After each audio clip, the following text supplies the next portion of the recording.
chocolate skin, no need the sun. I got a natural glow. Tits so big and round, your baby daddy so uncomfortable. Lips so Any of you out there ever stopped what you were doing or what you wanted to do because of what someone else said? And unfortunately, I stopped something that I absolutely loved because of what someone else said. Now, I didn't realize that until recently. Unfortunately, I stopped what I loved and what I did because of someone else. And someone else that has no face or no name, which is even worse. A few months ago, a coworker of mine showed me some pictures of some mannequins that were painted. And I was like, oh, that's dope. I want to paint. I'm a painter. I could paint, right? Not really understanding the depth of what I was saying, but I was like, I can paint. I want to paint my mannequin. I have a ton of mannequins. Why don't I paint them? So she showed me some really dope pictures, and I was like, well, I'm going to paint my own mannequin the way I wanted to get some more paint and, you know, get my mannequin all ready and everything. And, you know, I came home from work one day and I was like, all right, it's time to start painting. I'm going to paint. So I had the vision of really what I wanted to do. I had this mannequin and I started painting, and while I started painting, this release that came from me was like so exuberating and so lovely and beautiful, and it just radiated from me. And I'm like, well, damn, why did I stop painting in the first place? Why the hell did I stop painting? Because I loved to paint.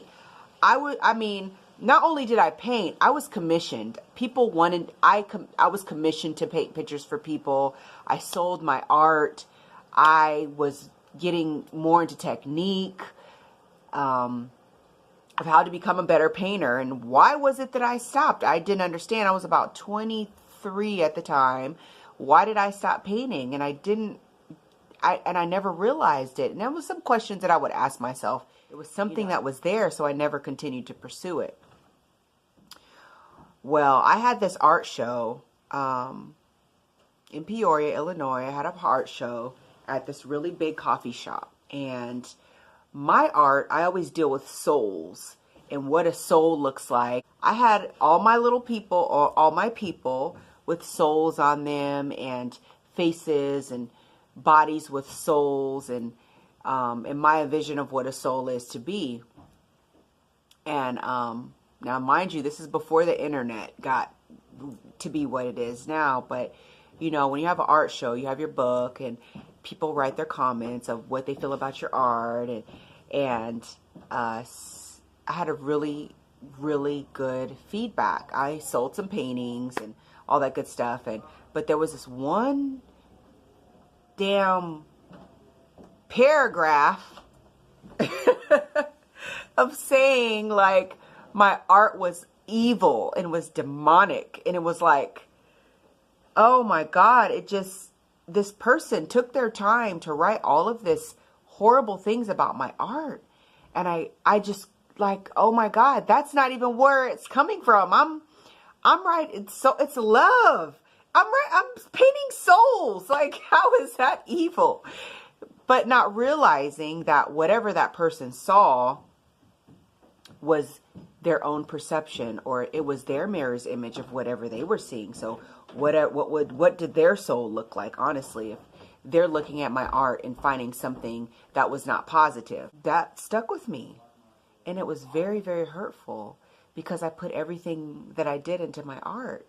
And I couldn't understand why someone saw evil in it. I couldn't get it. So I eventually just stopped painting. I didn't realize that I stopped painting from what that person said until a couple months ago. I had no idea. It didn't even resonate with me until I started painting. I had no idea. It didn't even resonate with me until I started painting again, and was like, why did I ever stop painting in the first place? You know? So I started painting again. And I was able to release that energy and release that thought process and understand, no, them people are stupid anyway. I mean, I know what I do. I know why I do what I do. So I started painting again. And I painted this amazing mannequin. It is very abstract, and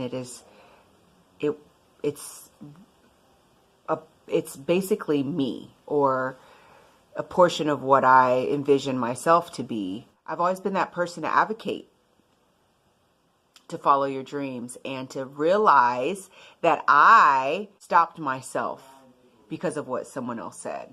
That's why I wanted to start my series, How the Fuck Did I Get Here, with this, because we've all asked ourselves that question. And whether we choose to find the answer or not is up to us. But me stopping something that I absolutely love to do because of what someone else said that had no name, no face, just words, which are very powerful. But I took that into myself, and I stopped what I love because of what someone else said. So I wanted to share that with you, because all of us need to go through our life and see if there was something that we love to do and somebody chose to speak negatively on that, and we stopped what we were doing because of that. There's many of us. I'm not the only one. I'm not the only one. I'm not the only one. You know, there's a lot of us that have stopped what we love to do because of what someone chose to say, how they chose to act. And at this time, right now, because of what's happening in the world, what's happening in the spiritual realm, what's happening, period, we all need to do what we're put on this earth to do. And sometimes we have to break through the sludge of our past to make that happen. If there is anything out there that is stopping you, or you let stop you, or I let stop me, now is the time to get through it, to make whatever it is that you want to make happen. We don't know how many people we are going to help by doing what we're put here to do. You know? So it's very important that all of you go through your life, and even if it was painting pencils, I don't know, damn, whatever crazy idea other people might think it is, but you just have a passion up for it, it's very important that it gets done. So, how the fuck did I get here? One reason I got here, where I'm at in my life, is because I chose at some point to stop what I love to do because of what someone said. That's a hard pill to swallow. But it's swallowed and digested and shitted out. So, just make life happen. Follow your dreams. And really answer your own question of how the fuck did I get here? I'm from